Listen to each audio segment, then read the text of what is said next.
So today we're talking about blood clots.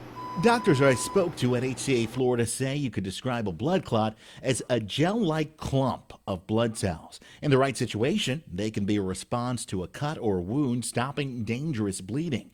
But when associated with other parts of your body, You don't ever expect for anything like this. they can send you to the hospital. Blood clots in the legs, blood clots in the arms, or blood clots in the lungs. Dr. Stephen Keene is the ER medical director at HCA Florida JFK North Hospital and part of a team of medical leaders tackling clots. It happened to Gary Stevens in his legs and lungs, also known as a pulmonary embolism.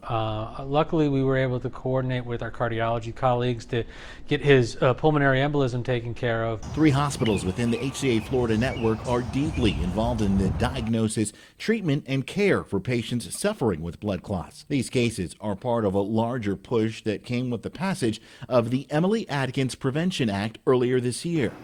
It creates a policy work group to examine how blood clots affect Floridians.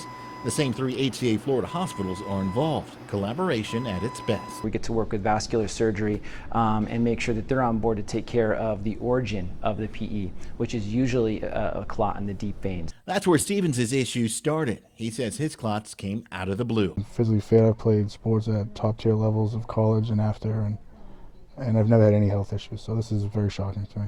But not to the HCA team of experts who say there are certain things that can put anyone at a greater risk for developing a clot. A person is stationary for a long period of time. So if you're immobile for at least 3 hours, that generally increases your chance of having a clot. Stevens' clot came after a long drive from Philadelphia.